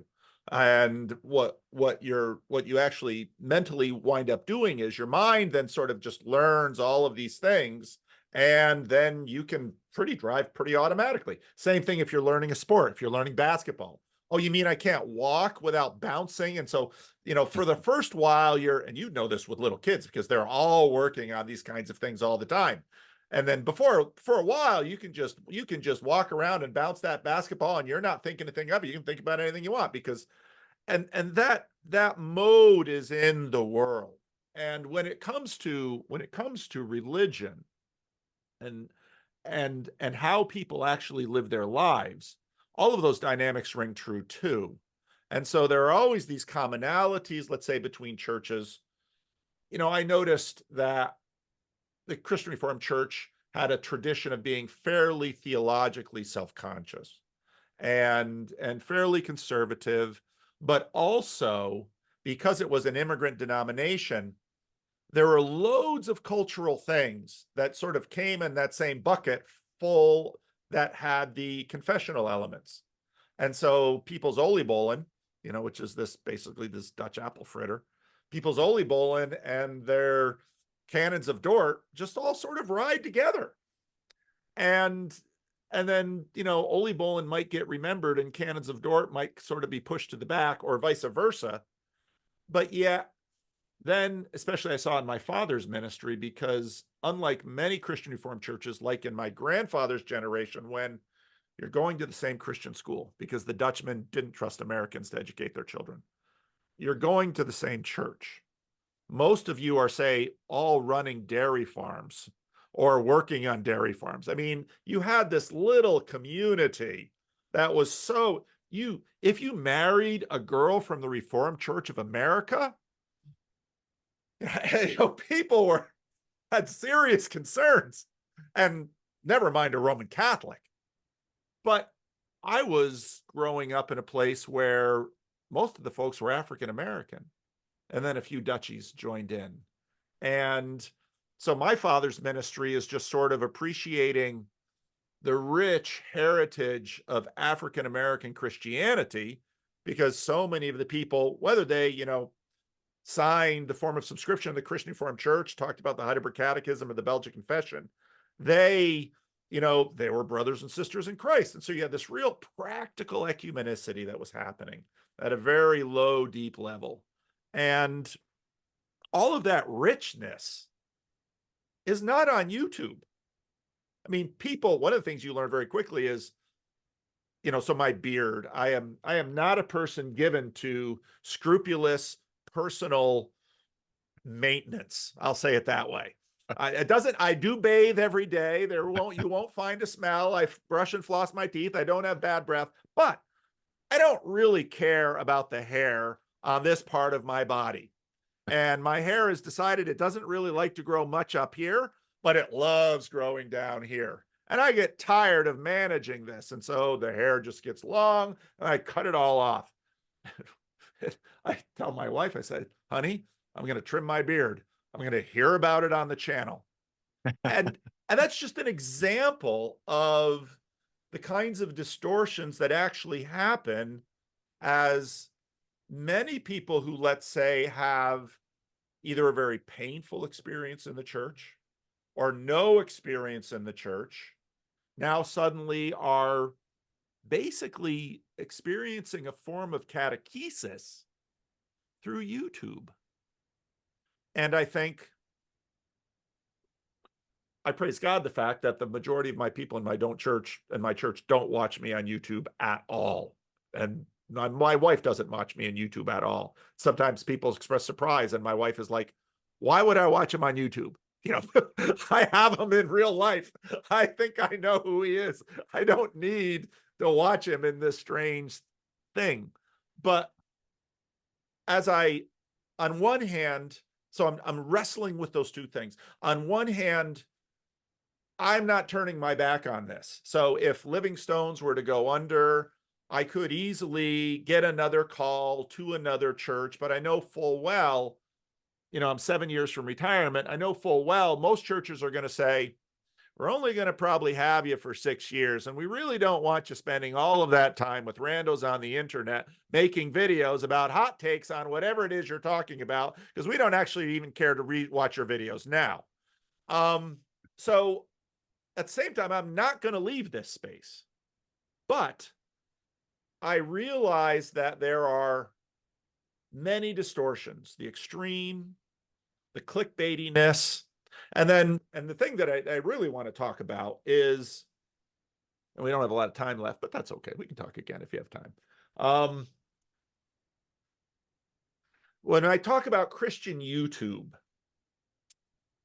and I'm not really thinking about the YouTubers, because just like with what I said, I very much expect that people who are on YouTube and have really leaned in and now been formed by the algorithm, they have taken this extremism into themselves and have now learned, this is what I must do for my job. I was surprised when, well, I'm not real surprised. So like Jordan Peterson went to Daily Wire. Jordan Peterson made a comment on one of his videos. All these Daily Wire people, what they'd really love to talk about is religion. Well, what they've made their lives, what they've made their fame, what they've made their wealth, what they've made everything on is maybe not so much in religion, although there's a fair amount of religion in Daily Wire, but the politics of it, because that is what's paying the bills. And when I see how YouTube is forming the voice of Christianity within this space and forming the people who are voicing these things, I think about that, because when I think about how churches go wrong, it's almost always the perverse incentives, the perverse incentives that, and I think about this for clergy who, again, I talked earlier about my experience with my father was he was never corrupted by the church, but you can be corrupted by the perverse incentives that arise in the church. And sometimes when I look at Christianity on YouTube, I think, I really don't want to see this bleed then back into the church, because the church already wrestles with a variety of perverse incentives. And this as a pastor of even a small local church. If I'm honest, because that's the thing about a local church and any real human community, if I'm honest, it's going to cost me. And integrity is about, I'm going to be honest, and it's going to cost me. And it might even cost my local church. Well, I'm going to take that hit because it's the right thing to do. And so there's my little take on Christian YouTube. I'd love to know what your thoughts are on that. I wrestle with similar tensions in my own channel, and how to be in this space, and how, I think I mentioned this a moment ago, but just to say it again, there's this tension of, on the one hand, here's the danger in reverse. So the opposite danger would be, I get on YouTube and I just so disregard the algorithms that I just say, I don't care about the algorithms. Who cares? And so my thumbnails are terrible, and I don't use timestamps, and I don't talk clearly. And you're talking about my channel, but keep going. Well, add on 10 more things then. Okay. Because you're clearly doing something right. I am doing something. But you're talking about the balance. You are. Keep going. So take all those things and put them to the extreme. Okay. So you just don't care. You don't care about reaching people. or touching people. You're just basically just saying, and hey, maybe there's a place for that. Maybe you want to talk to 10 people and just talk, and that's fine. I'm not saying necessarily that would be wrong, but so that's one extreme. So then in the process of moving away from that extreme, then we face this challenging question of at what point do I cross the line? Right. And it's no longer just sort of mindfulness of best practices, but it's clickbaity. And that is the tough thing. And I'm deeply gripped by a line I heard back at the church, the pastor of the church in Washington, D.C. We were at. He said, what you win them with is what you win them to. Yep. And I find that really illuminating. And so then the motivation in my heart from that is to say, okay, if I ever start getting traction because of something that's inauthentic to who I am, now I'm actually, what I'm doing is putting a burden on my shoulders. I'm actually shackling myself to something. I'm becoming a slave to the algorithms. I'm actually, it might look like my channel's growing. All right, woohoo. But actually I'm putting a burden on, I'm putting 30 pounds on my shoulders that I've now got to maintain this because I've attracted people with this. And then there's the pressure. So what I try to do, and I think I do it with a clean conscience. I don't think I'm violating anything major. What I try to do is basically let every video be who I really am and what I would really say if I was in the room with somebody, and not, but there is a tension there because I actually have grown through being on YouTube. It's helped me see some of my personality eccentricities and some ways in which I need to grow. I could see, wow, I look back on a dialogue I did 3 years ago. I'm like, oh, I was way too nice. I was so overly afraid about giving offense. And so I realized that, okay, I need to crank it up a notch next time. So there's good growth. So then as you're going through the good growth, you need to keep mindful to not go too far. So that's the tension is, be mindful of the best practices and the algorithms. But I think where I land for me is just let it be authentic to who I really feel like God has built me to be in my theology and in my philosophy of ministry and so forth. And that's what I aim for. And I think I don't think I've done any video that I look back on and feel like, oh, I should delete that video or I really crossed a line. But there's things in the area of judgment call where I think you always are wrestling with that. I mean, just recently, someone asked me a question of like, oh, did you see what, I can't remember her name, Pearl something, Yeah. was saying on Twitter. And it's like, would you ever consider doing a video about that? And I was like, well, on the one hand, I know that gets traction and views, but on the other hand, I'm not actually naturally already listening to her or interested in her.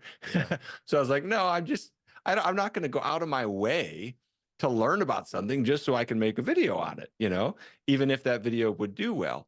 But with what Bill Maher said about abortion that I saw last night, I thought maybe I would do that because I'm really interested in that. I'm really care. I would talk about that over breakfast with my family, or I would talk about that with a friend anyways. So it feels authentic to what I naturally do.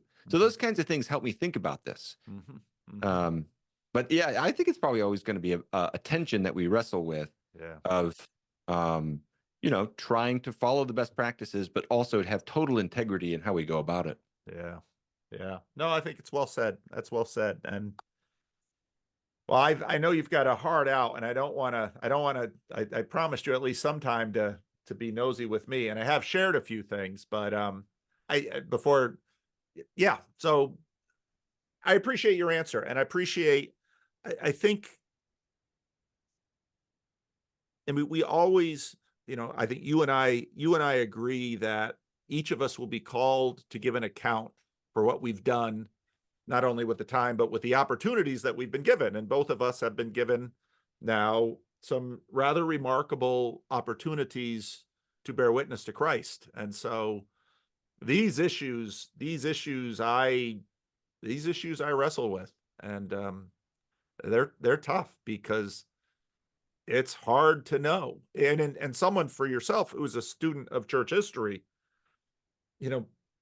Martin Luther had no idea what he was starting or did he? I don't know, because, I don't know if you listened to the rest of history's take on Luther, which was an interesting series of episodes, but yeah, we are at the forefront of something here that we have no idea where any of this is going to go. Yeah. And so, well, What would be your hope if God came to you like Solomon and said, ask for whatever you wish, or if you could change one thing about the church today, and that would include, Christian YouTube and this kind of stuff. I mean, what would be if you could change one thing about just the state of Christians today and how we are functioning? What would you change? What a question. I would love, there's a lot of people out there who are skeptical about the church, and for very good reason. Because, and I think you would probably agree with me, people on the inside have probably 5 times more reason to be skeptical than people are just looking at it from a distance, because we've seen the hurts. We've seen when people have done horrible things in the name of Christ. We've seen, I mean, we've seen all this, yet we believe and encourage and promote. I think both of us have that in common.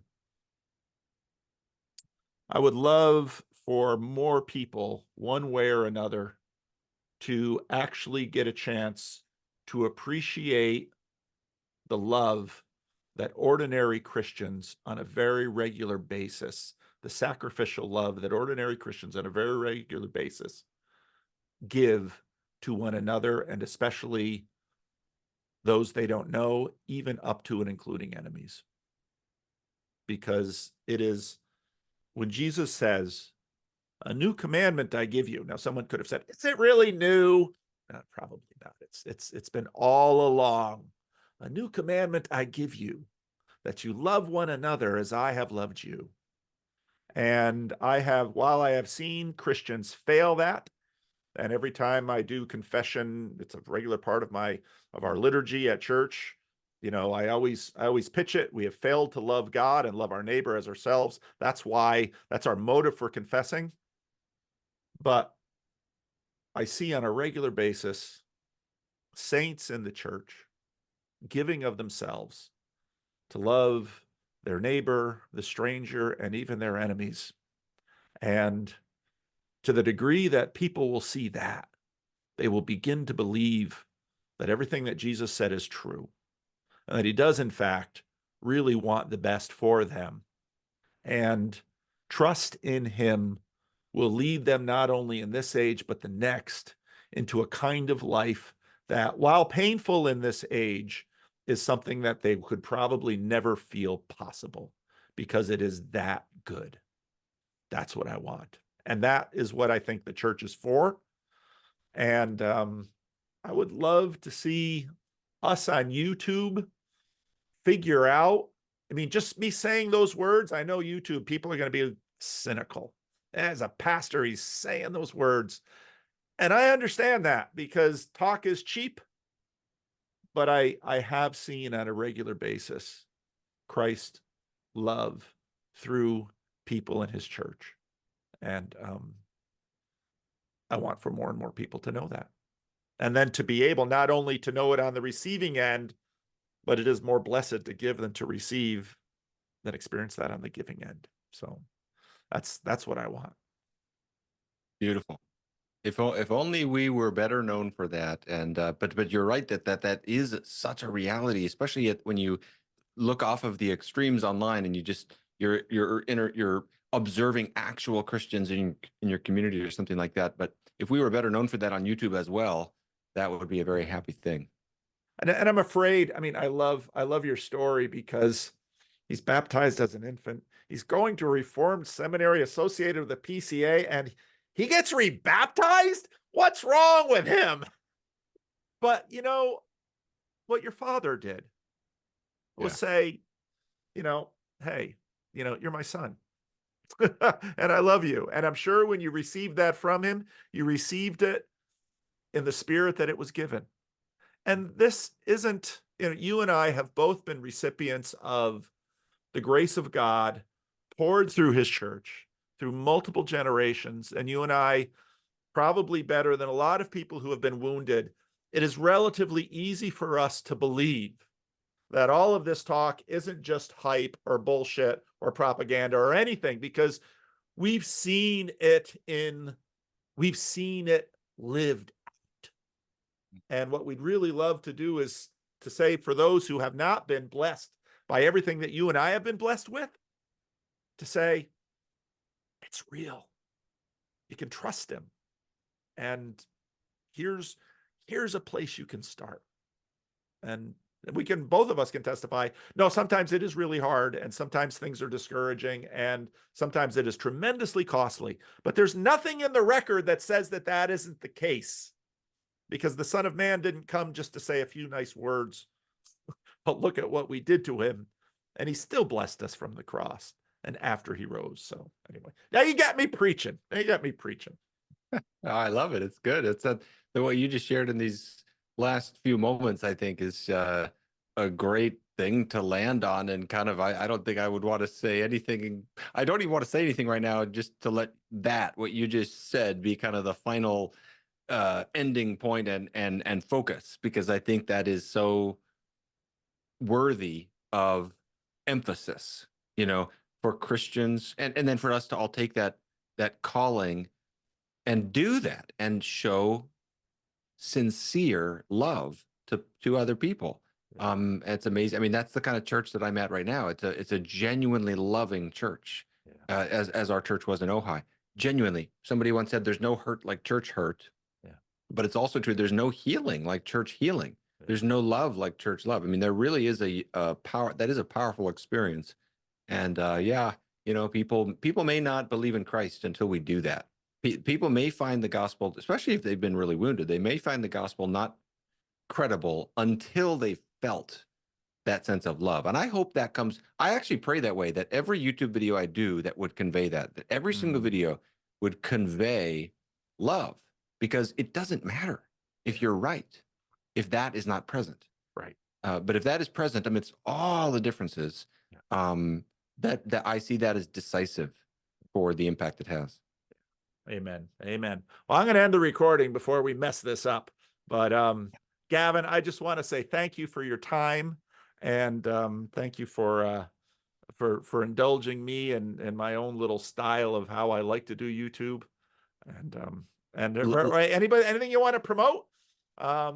Truth Unites, there's this channel, and many of you I'll put the link below. Anything else you want to say? No, loved the conversation. And no, I mean, I have a book coming out. I have a book on Protestantism. People are interested in Protestantism. They could check it out. The Case, what is it called? I can't even remember the title of it. What It Means to Be Protestant, The Case for an Always Reforming Church, coming out August of 2024. Ooh, that sounds interesting. All right. Well, I'm going to end the recording, but thank you very much. Thanks, Paul.